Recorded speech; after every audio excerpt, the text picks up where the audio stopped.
জিনিস আমাদের মিস্টেক হয়, আমরা আমাদের ভাইদেরকে যদি কোনো ভুল আমরা ধরিয়ে দেই, তাকে তার কল্যাণের জন্য ভুল ধরিয়ে দেই না, তাকে ছোট করে, তাকে অপমান করে আমরা শুধরানোর চেষ্টা করি। এটা ভুল একটা থিওরি, ভুল একটা ওয়ে, ভুল একটা পদ্ধতি, এটা করা যাবে না। আমি যদি ইমরান ভাইকে বুকে টেনে নেই, ভাই আপনার তো কাজটা অনেক ভালো হয়েছে, কাজটা অনেক ভালো, অনেক সুন্দর, কিন্তু এই কাজটা যদি এভাবে করতেন তাহলে আরো সুন্দর হতো। একদম আমি কসম করে বলতে পারি, এভাবে আমরা সবাই যদি প্রত্যেককেই দাওয়াত দেই, ভাই বাবা আমার সন্তানকে যদি বলি, বাবা কাজটা তো ভালোই করছো, তোমার ঠিক আছে, কাজটা সুন্দর ছিল, কিন্তু এই কাজটা যদি এভাবে করি, সন্তান যদি 1 দিন 2 দিন 5 দিন 7 দিন বলেন, পরিবর্তন যদি না হয়, আপনি আমার কাছে এসে আমার কাছ থেকে বুঝে নিয়ে যাবেন, হবে না?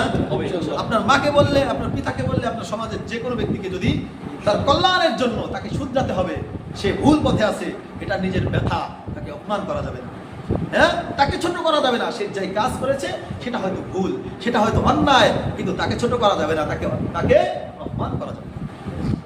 তো উমর রাদিয়াল্লাহু তাআলা নাকি অপমান করা উদ্দেশ্য না, তাকে ভালোবেসে আন্তরিকভাবে পাশের সাহাবীরা বলতেছিলেন যে আমিরুল মুমিনিন আজকে এই কাজটা না করলে কি হতো না? উমর রাদিয়াল্লাহু তাআলা সিংহের গর্জন দিয়েছে যে এই সমস্ত ছাগলদের জন্য, একদম এই ছোট বাক্য ব্যবহার করেছে যে এই সমস্ত ছাগলদের জন্য আমি আমার আল্লাহর রাসূলের সুন্নতকে ছেড়ে দিব, এটা হতে পারে না। সুবহানাল্লাহ। হ্যাঁ, তিনি যদি হ্যাঁ ঠিক আছে, হ্যাঁ ঠিক আছে, আরে আমি মুসলমানদের কেউ না, আমি ইসলামের কেউ না, এটা মুনাফিকের চরিত্র। ইসলামের মধ্যে থেকে, ইসলামের সাথে থেকে, মুমিনদের সাথে থেকে, মুসলমানদের সাথে থেকে স্থান কাল পাত্র ভেদে সব সময় সর্বদাই চলা যায়। কি চলা যায় না? ওমর রাদিয়াল্লাহু তাআলা দেখিয়ে গিয়েছেন, আন্তর্জাতিক প্ল্যাটফর্মেও তিনি বাঘের গর্জন দিয়েছেন, সিংহের গর্জন দিয়েছেন যে আমি এই ছাগল বলেছেন। চিন্তা করেন, আল্লাহ রাসূলের তুলনায় ছাগলই আমরা কিছু, আল্লাহু আকবার, আমরা কেউই কিছুই না আল্লাহ রাসূলের তুলনায়। তার পায়ের ধুলা তো দূরের কথা, মানে আর কত নিম্ন আমি তুলনা দিব।